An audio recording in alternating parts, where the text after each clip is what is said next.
proteção ao trabalhador brasileiro em meio à pandemia da Covid-19. Vínculos empregatícios, obediência às recomendações sanitárias, transporte coletivo e até a exploração da mão de obra infantil estão no radar do Ministério Público do Trabalho. Sobre esse assunto que nós conversamos hoje aqui no Opinião Pernambuco. Participam do nosso programa Melícia Carvalho Mezel, procuradora do Ministério Público em Pernambuco, e Aldenor Marinho, presidente da Associação dos Engenheiros de Segurança do Trabalho de Pernambuco. Muito grata pela participação de vocês hoje aqui no Opinião Pernambuco. Antes da gente falar da segurança do trabalhador, os que estão voltando agora ao trabalho, os que não puderam se ausentar do trabalho, eu queria repercutir com vocês as 3 medidas provisórias que foram editadas pelo governo federal e que mexem nas regras trabalhistas por conta aí da Covid-19. Somando essas 3 medidas provisórias, o trabalhador brasileiro está assegurado, está numa zona de conforto, ou o que a gente tem, na verdade, é uma precarização do trabalho? Eu queria dizer que, infelizmente, o trabalhador não está numa zona de conforto. Se a gente observar, você anda pela cidade, causa, inclusive, uma tristeza a quantidade de estabelecimentos que a gente vê com aquela placa vende-se. Por quê? Porque, embora tenha havido essas medidas, o fato é que a grande maioria das empresas, elas são de pequeno, médio porte. Então, são empresas que elas não têm ali uma reserva de caixa para aguentar um tempo significativo. Se a gente verificar, amanhã, dia 11 de junho, completaram 3 meses que a OMS declarou a situação de pandemia da Covid-19. Então, o que acontece? Foram muitas mudanças. Ainda que tenha vindo essas medidas provisórias do governo para tentar preservar o emprego e a renda, o fato é que, infelizmente, muitas empresas não conseguiram, mesmo diante dessas medidas, continuarem, e muitos trabalhadores tiveram realmente, enfim, estão engrossando um número já muito significativo de desempregados. Eu não entendo que veio a facilitar a vida do trabalhador, Estela. Primeiramente, agradeço o convite, é um prazer poder falar no seu programa. Essas medidas, elas têm um intuito, de alguma certa forma, de facilitar a vida para o trabalhador. Elas têm medidas que buscam isso, de algum sentido, mas, na prática, elas se revertem pouco favorável para o trabalho. E o que a gente encontra, eu concordo com a doutora Melícia, é um cenário triste, é um cenário onde o trabalhador ele tem perdido o emprego, ele tem dificuldade do acesso ao emprego, inclusive aquele que já estava desempregado, e isso se reflete também na nossa categoria na engenharia de segurança do trabalho. Realmente as medidas elas não foram eficazes nesse ponto de vista. Eu queria, são as medidas provisórias 927, 936 e 946. Eu queria repercutir com vocês rapidamente a medida provisória 936, que é aquela que permite redução de jornada com redução de salário. Essa redução podendo ser de 25%, 50% ou até 70%, isso por até 90 dias, e quando houver essa redução, tem aí uma compensação bancada pelo governo proporcional ao seguro-desemprego. Ainda que haja essa compensação, há perda de salário. As medidas do governo brasileiro estão sendo muito tímidas em proteção ao trabalhador, em proteção à garantia do emprego e preservação de renda. A gente sabe que esse contexto da pandemia era algo inimaginável. Nenhum de nós, nenhum dos setores, sejam setores econômicos, seja o setor público, privado, imaginaria que a gente teria uma pandemia de tão grandes proporções. E lógico que a gente reconhece que houve um esforço do poder público, da sociedade, da iniciativa privada, para tentar buscar mecanismos para minimizarmos esses danos, né? É claro que, à medida que elas iam sendo implementadas, a gente verificava que não estavam acompanhando, logicamente, todas as dificuldades, porque as dificuldades elas iam se agigantando com o passar do tempo. Então, ainda que tenham sido criadas, logicamente, com essa vontade de tentar preservar as empresas, porque sem as empresas não há trabalho, logicamente que a economia para completamente, mas o fato é que elas se mostraram, como nós diríamos assim, insuficientes para atender esse quadro generalizado realmente de dificuldades que foram surgindo com o passar do tempo. Na minha visão, Estela, a gente tem também que faltaram medidas positivas, eu diria. Medidas em que efetivamente houvesse um investimento para o mercado, para o setor industrial, que se manteve, uma boa parte da indústria se manteve ativa e a gente não viu esse reflexo. Algumas empresas fizeram uso vamos dizer, das medidas adotadas pelo governo.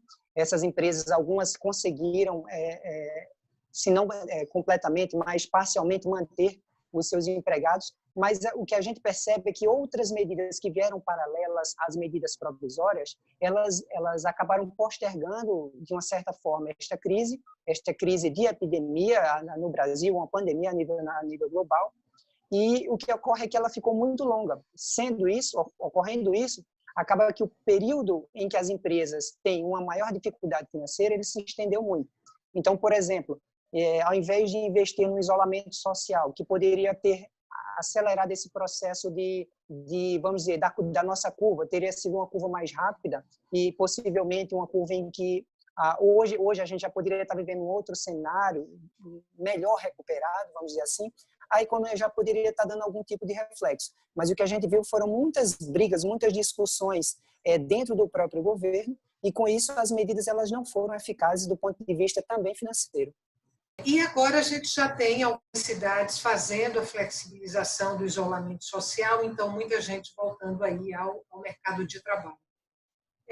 Eu queria saber, doutora Melícia, se o Ministério Público do Trabalho tem um protocolo de orientação para a volta desses profissionais ao trabalho, se há um protocolo de orientação ao empregador, para que proteja os trabalhadores. Sim, desde a declaração de pandemia pela OMS em 11 de março, no dia 13, a gente já se reuniu aqui em Pernambuco e criamos um plano de atuação regional, um plano organizado, por meio do qual a gente elegeu os setores que eram considerados os setores críticos. Por quê? Porque, por serem atividades essenciais, elas não iriam parar. E, a partir desse momento, a gente expediu uma série de recomendações. Aí aqui eu cito ao setor de saúde, ao setor de supermercados, ao setor de farmácias, né, de setor de telemarketing, ao setor de entregas por aplicativos, enfim.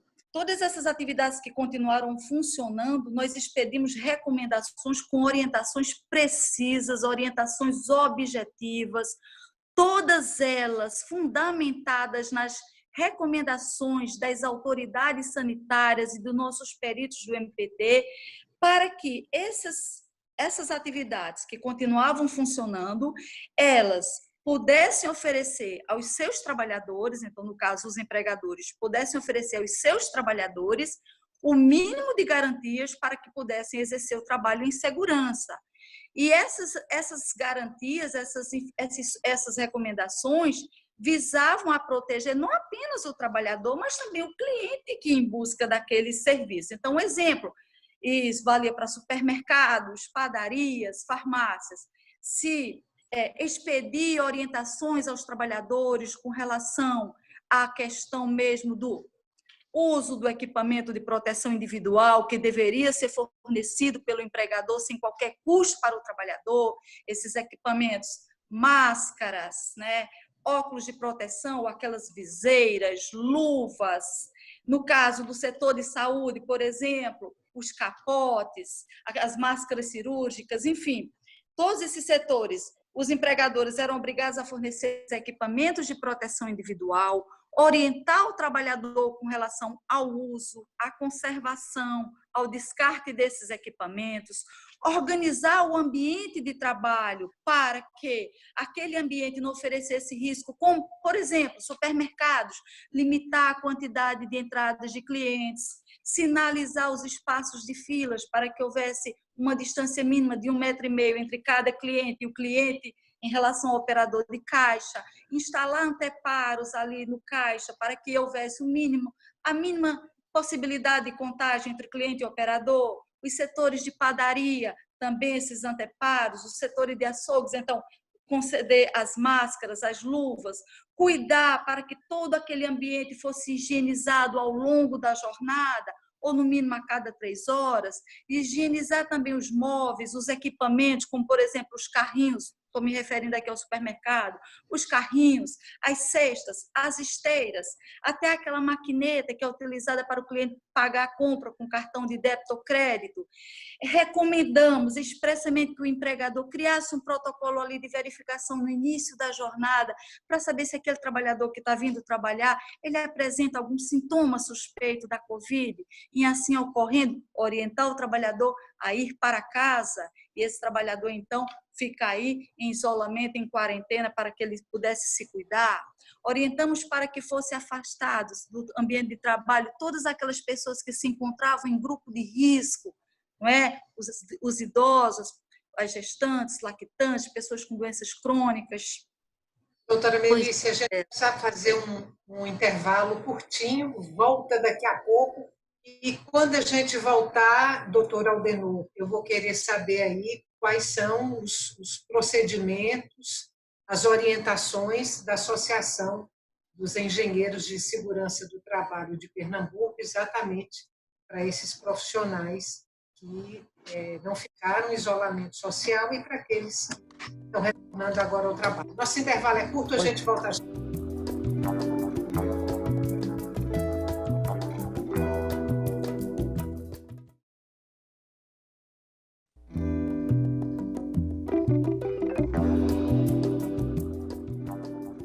Estamos de volta para o segundo e último bloco do Opinião Pernambuco, a proteção ao trabalhador brasileiro em meio à pandemia da Covid-19 é o tema do nosso programa. Participam Melícia Carvalho Mezel, procuradora do Ministério Público do Trabalho em Pernambuco, e Aldenor Marinho, presidente da Associação dos Engenheiros de Segurança do Trabalho de Pernambuco. Lembrando para você que o Opinião Pernambuco também é veiculado pela Rádio Universitária FM e pela Rádio Universitária Paulo Freire AM. Aldenor, vamos falar agora da Associação de Engenheiros aí de Proteção ao Trabalhador, ao Trabalho. Eu queria saber quais são as medidas principais que vocês estão aconselhando como protetoras aí da saúde do trabalhador nesse momento de pandemia e saber se vocês trabalham tanto com as empresas nessa orientação quanto com os sindicatos. Pois não, Estela. A AESP ela tomou a iniciativa, eu diria, a nível nacional, através da montagem de uma comissão AESP Covid-19, através de uma convocação que fizemos na internet, e com 25 engenheiros e engenheiras de segurança, a gente desenvolveu as recomendações de engenharia de segurança do trabalho. Essas recomendações, elas se encontram disponíveis no nosso site, são formadas por um conteúdo geral, que se aplica a todas as empresas, com as devidas adaptações, e protocolos individuais, que são específicos para determinados ramos da atividade. Então, nós temos um protocolo para supermercados, um protocolo para farmácias e drogarias, um protocolo para profissionais de saúde e daí por diante. Nos protocolos gerais, aqui as medidas gerais, nós dividimos. A engenharia ela é sistemática, então a gente distribui com as ferramentas que nós tratamos no nosso dia a dia. Então, nós temos as medidas de ordem administrativa ou organizacionais, que aí a doutora Melícia citou algumas delas, né, como o afastamento de profissionais sintomáticos, a organização de filas em refeitórios, especificamente dentro das empresas, né? Então, refeitórios, locais de maior aglomeração, como vestiários também. E essas medidas administrativas, elas representam cerca de 80% de tudo que as empresas podem fazer.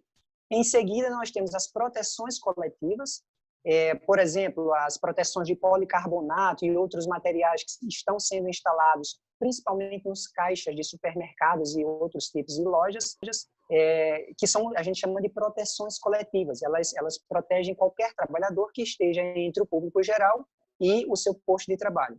E as proteções individuais, os equipamentos de proteção individual, que são os EPIs, que ficaram tão famosos, né, nessa pandemia do novo coronavírus. Hoje todo mundo sabe, ou pelo menos imagina, o que é um EPI, né? Essas medidas são basicamente as principais, e dentro delas é que aí sim, nós temos dezenas de medidas, né, nesse tipo de medida administrativa, coletiva e individual. Essas medidas nós divulgamos através de diversos parceiros, e isto a nível nacional. Nós fomos a entidade regional de segurança do trabalho que tomou a iniciativa no Brasil para desenvolver essas recomendações. Tivemos o apoio da nossa entidade nacional, a ANEST, e através da ANEST, o apoio de mais 13 regionais filiadas à ANEST. Essas entidades estão espalhando essas recomendações por todo o país, e também tivemos apoio de entidades públicas, de órgãos públicos, instituições, como, por exemplo, o próprio Ministério Público do Trabalho. Mas tivemos também da Superintendência Regional, da AMATRA, que é a Associação dos Magistrados do Trabalho, do Tribunal Regional do Trabalho e diversas entidades. E alguns sindicatos, como você sugeriu na sua pergunta. Esses sindicatos que nos atenderam, alguns deles aderiram a esse nosso pedido de divulgação e estão compartilhando isso nas suas regionais ou a nível nacional, como o caso dos sindicatos nacionais que nós mantivemos contato.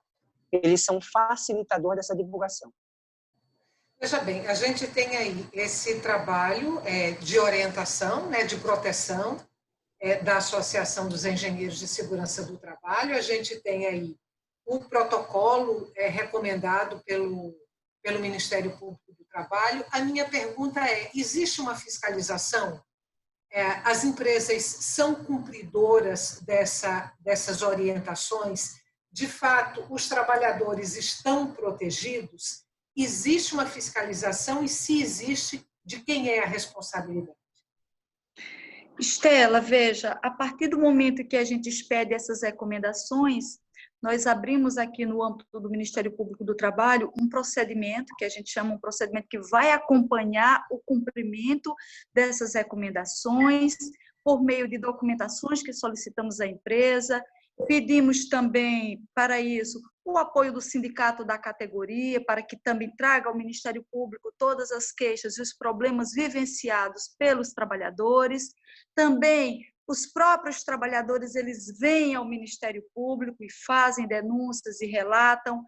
E, nesse momento, a gente atendendo a essas determinações das autoridades públicas para que não houvesse exposição, então, também os nossos peritos não estavam podendo ir a campo fiscalizar, mas, mesmo assim, todo esse acompanhamento era feito desta forma, inclusive com apoio. A gente mantinha constantemente reuniões com o governo do Estado, com o município, com os secretários, com a polícia, para poder, na medida do possível, ir verificando se essas situações estavam sendo observadas. Lembrando que a gente tinha sempre esse feedback, porque o próprio trabalhador que denuncia, ele vem ao Ministério Público, que ele quer saber o andamento, ele dá esse feedback, o sindicato da categoria e também os auditores fiscais do trabalho, que junto com o Ministério Público ficam nesse acompanhamento e, se preciso for, inclusive em campo, para verificar se estão sendo atendidas. Aldenor, muita gente está fazendo o que nós estamos fazendo aqui agora, que é trabalhar remotamente, né? O trabalho em casa. A minha pergunta é se existem medidas protetivas ou medidas de orientação para quem está nessa situação que nós estamos agora, trabalhando de casa por conta do isolamento social. Te pergunto se são orientações específicas, se isso inclui hora extra, se isso inclui o direito à desconexão, ou se esse trabalhador remoto está, de alguma forma, desprotegido. É um mundo novo, o teletrabalho, de certa forma, para a maioria das empresas, Estela, ele é um mundo novo. Algumas já adotavam essa rotina do teletrabalho parcialmente ou integralmente para os seus trabalhadores, mas para a grande maioria das empresas isso começou agora. Só que existe uma legislação específica que ainda é um pouco limitada, não é muito ampla, e com isso ela deixa algumas lacunas a serem discutidas, trabalhadas entre o empregador e o empregado. Mas o que a gente pode dizer é que, com esse advento do teletrabalho a nível global, eu digo global mesmo, algumas adaptações elas precisam ser feitas. Mas ainda é responsabilidade da empresa garantir um ambiente de trabalho seguro e saudável. Ainda é atribuição da empresa. Portanto, ela precisa orientar inicialmente como deixar o ambiente de trabalho do funcionário seguro e saudável, de forma que ele não adoeça no exercício do seu teletrabalho, que é o uso de uma ferramenta, né, de telecomunicação, que é um computador com conexão de internet, para que isto se chame de teletrabalho. E esta orientação ela deve envolver todos os aspectos comuns desse tipo de atividade. E o principal deles é o lado ergonômico. A gente precisa adaptar este posto de trabalho, que é diferente da empresa, ao corpo do trabalhador. A gente precisa estabelecer as regras em termos de horários, de pausas, de descanso. Afinal, nós não estaremos acompanhando o trabalhador efetivamente, visualizando se ele está cumprindo regras que antes a gente conseguia visualizar dentro da empresa. Então, essas adaptações são necessárias. Mas os principais riscos são o ergonômico, que aí é uma série de questões, a postura é importante, o mobiliário é importante, e este mobiliário é da casa do trabalhador, senão a empresa vai ter que negociar junto com o trabalhador se ela vai disponibilizar um mobiliário específico. Eu tenho uma empresa, por exemplo, e para alguns funcionários eu precisei disponibilizar mobiliário, porque eles não tinham uma cadeira ergonomicamente adequada. Eu precisei fazer isso. Eu tenho um home office em casa, e depois de alguns dias eu estava sentindo desconforto nas minhas pernas, porque eu não estava usando, por exemplo, um acessório que eu usava no trabalho, que é um suporte para pés. Então, essas adaptações elas precisam ser feitas com cuidado, através, primeiramente, das orientações e, em outro momento, trabalhando até uma certa inspeção desse ambiente de trabalho com os devidos cuidados da privacidade. Um pouquinho de transporte coletivo. Eu sei que o Ministério... Estela, por favor, e só para fazer... É importante a gente lembrar que essa situação de teletrabalho foi um caminho encontrado neste momento de pandemia, mas ela não significa descumprimento das normas trabalhistas relacionadas à jornada, relacionadas à pausa, relacionadas à hora extra, a esse direito de conexão. Então, atenção, está trabalhando em home office? Tá, mas é um trabalho que existe uma série de diretrizes que precisam continuar sendo observadas. Quero falar de coletivo agora. E eu sei que o Ministério Público do Trabalho tem um protocolo para uso do transporte coletivo nesse momento de pandemia. Não sei se a associação também tem um protocolo. Vou me guiar aqui por pontos do protocolo do Ministério Público, que são, uma pessoa ocupando aquele conjunto de 2 lugares. Sim. Janelas abertas. Higienização permanente, frequente, tanto dos ônibus quanto dos terminais, né? Sim. A minha pergunta para vocês é a seguinte: é possível garantir que esses protocolos sejam cumpridos? Porque o transporte coletivo faz parte da vida de milhões de trabalhadores brasileiros e eu imagino que eles estejam muito vulneráveis usando o transporte coletivo nesse momento de pandemia. Estela, Excelente você ter tocado nessa situação, nessa questão. Agora mesmo a gente fez uma reunião, o Ministério Público do Trabalho, anteriormente teve uma reunião, o Ministério Público do Trabalho, o Ministério Público Federal, o Ministério Público Estadual, Secretaria de Saúde. Por quê? Com a volta às atividades, você sabe que esse transporte coletivo vai ser novamente muito utilizado. Então, para que a gente garanta essas condições mínimas aí que você mencionou, precisamos ter também uma ação governamental, no sentido de exigir que as empresas de ônibus coloquem mais veículos na rua. Porque, veja, mesmo no período de quarentena, de isolamento, daquele lockdown, você observou que o transporte coletivo ainda continuava em superlotação.